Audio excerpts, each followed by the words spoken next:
माननीय प्रधानमंत्री मोदी जी ने 350 के ऊपर महिला खासदारों को संसद में आने का एक दरवाज़ा खोल दिया था। अगर महाराष्ट्र की बात करें तो महाराष्ट्र के विधिमंडल में 160 के ऊपर एमएलए हाउस में आते थे, विधिमंडल में आते थे, महिला आती थी। लेकिन कांग्रेस पार्टी ने, उनके इंडिया अलायंस ने जिस प्रकार से एक हत्या की है, क्रूर हत्या की है बिल की, और एक बड़ा रास्ता महिलाओं का बंद कर दिया। देश की 70 करोड़ महिलाएं, महाराष्ट्र की 6 करोड़ महिलाएं नाराज है, आक्रोश है।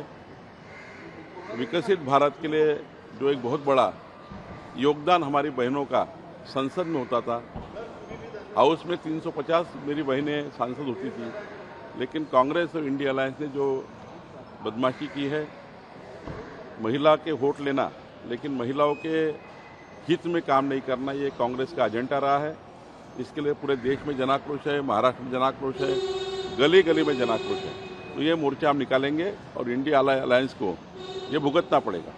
आने वाले चुनाव में हमारी महिला बहनें इनको घर का रास्ता दिखाएगी। 211 एमएलए ने ये बिल के खिलाफ वोट किया। वहाँ पर तो ये सांसदों ने 211 सांसदों ने जो खिलाफ वोट किया, वहाँ पर इनकी जमानत जब्त हो गई।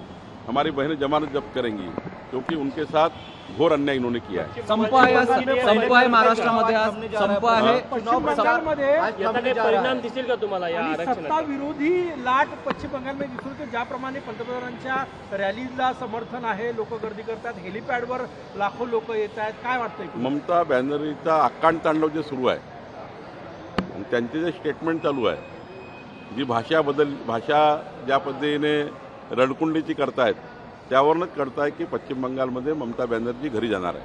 संप आहे महाराष्ट्रामध्ये। पश्चिम बंगाल में पहले चुनाव प्रचार थमने वाला पहले चरण का, वहाँ पे मेरी बहनें, वहाँ के भाई लोग सारे ममता बनर्जी के खिलाफ वोट डालने वाले। ये उनकी बोली भाषा से समझ रहा है ममता बनर्जी की, जिस प्रकार से आक्रोश कर रही है, जिस प्रकार से ममता बनर्जी वहाँ पर आकांड तांडव कर रही है, इसके आधार पर मुझे लगता है कि वहाँ पे ममता बनर्जी जी घर जाएगी। संप आहे महाराष्ट्रामध्ये। 17 लाख तुमचे सहकारी जे आहे कर्मचारी ते संपावर गेले आहे। का आव्हान आहे तुमचं? नर्सेस असेल किंवा मुंबईपर्यंत, सिरोंच्या ते मुंबई सगळे संपावर गेले। नाही, त्यांच्या मागण्या आहे, त्या मागण्या पूर्ण करण्याची सरकारचं काम चालूच आहे। सरकारला काही काळ वेळ दिला पाहिजे, कारण अनेक आव्हान सरकारसमोर आहे। सरकार निश्चितपणे त्यांच्या मागण्याकडे लक्ष टाकणार आहे।